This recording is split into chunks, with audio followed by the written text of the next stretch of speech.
October 4, 1967. Shag Harbour, Nova Scotia. A small fishing village on the edge of Canada's Atlantic coast. The air is crisp, the ocean is calm, and the community is winding down for the night.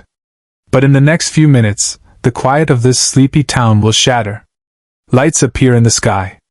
Not stars, not aircraft, but something strange, glowing orange-yellow objects moving in formation.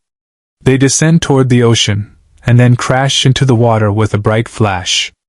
At first, everyone thinks it's a plane crash. The Royal Canadian Mounted Police, Coast Guard, fishermen, they all rush to the scene. But when they get there, the truth is far stranger.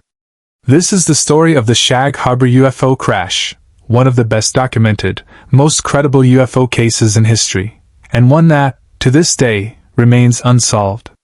Section 1. Setting the Scene, 1967 Canada. Before we dive into the crash, let's set the scene. Cold War era, 1967 was a tense time. Canada was caught between two superpowers, the US and the Soviet Union, both racing to space and developing advanced technology. Anything strange in the sky was immediately a matter of national security. UFO buzz. The mid-60s saw a wave of UFO sightings across North America. Just a few months earlier, there were reports of strange objects over Michigan and Pennsylvania. Newspapers were filled with UFO stories. People were starting to take them seriously, even governments. Shag Harbour, a quiet fishing community of just a few hundred people, where news traveled fast. Folks here knew the ocean, the skies, and the difference between a boat light and something otherworldly. Section 2. The first sighting. Around 11:20 p.m., multiple witnesses, spread out across the area, saw lights moving low over the water. Witness descriptions. Others claimed there were four lights in a row, glowing as if part of one large craft. A few swore it made no sound, just a silent glide toward the sea. A group of teenagers driving along the coast were among the first to see it. They watched as the lights descended, tilted, and then disappeared beneath the water's surface, leaving a bright flash and a strange, whistling noise. Section 3. Panic and response. Thinking it was a plane crash, the teens rushed to the nearest RCMP, Royal Canadian Mounted Police, station. Officers responded quickly. Within minutes, boats from the Coast Guard and local fishermen were out in the water. Here's the chilling part. Instead of wreckage, they found a large patch of yellow foam, about 80 feet wide, floating on the surface. The foam wasn't like anything they'd seen before. It wasn't oil, it wasn't sea foam, and it didn't dissipate quickly.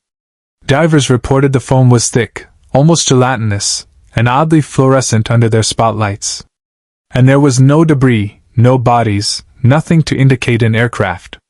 Section 4. Official investigation begins. The Canadian military got involved immediately. The RCMP filed reports labeling the object as unidentified flying object. That's rare. Usually reports are classified or written in vague terms, but here they used UFO outright. The Canadian Coast Guard searched through the night, but the object had vanished beneath the waves. Within 48 hours, a Navy diving team was sent to search the crash site. Section 5. The dive teams and theories. Over the next several days, Navy divers scoured the ocean floor. What they found is still debated. Officially, the divers reported no wreckage. Nothing was recovered.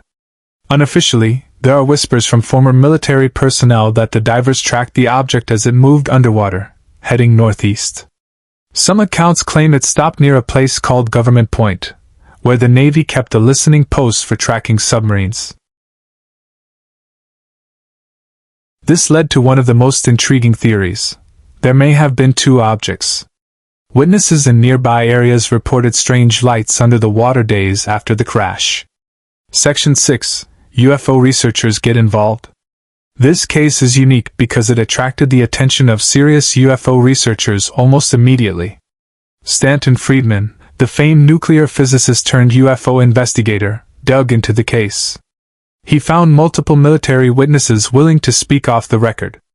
Some claim that after the crash, the object was monitored underwater for several days, joined by a second object, possibly for repairs. Then, in a sudden burst of speed, both objects took off toward the Gulf of Maine and vanished from radar. Section 7. Connection to other cases. The Shag Harbour case didn't happen in isolation. 1966 to 1968 UFO wave, North America was flooded with reports of strange lights, radar contacts, and even underwater UFO sightings. In the U.S., the Navy was tracking USOs, unidentified submerged objects, off both coasts. In 1967, there were also reports of a strange object crashing in Kecksburg, Pennsylvania, a case some believe might be connected. Was Shag Harbour part of a larger pattern? Were these crafts testing our waters, or using the ocean as a hiding place? Section 8. What if IT wasn't aliens? Of course, skeptics have other ideas. Experimental military craft, could it have been a secret US or Canadian submarine drone? Soviet technology, the Cold War makes this plausible, but why crash it in plain view of civilians? Natural phenomenon, some suggest meteor activity. But meteors don't leave floating foam, and they certainly don't move underwater for days. Section 9. Why this case stands out. Here's why Shag Harbour is so compelling, even to skeptics. Multiple credible witnesses, civilians, police, Coast Guard, and military. Official government documents actually using the term UFO.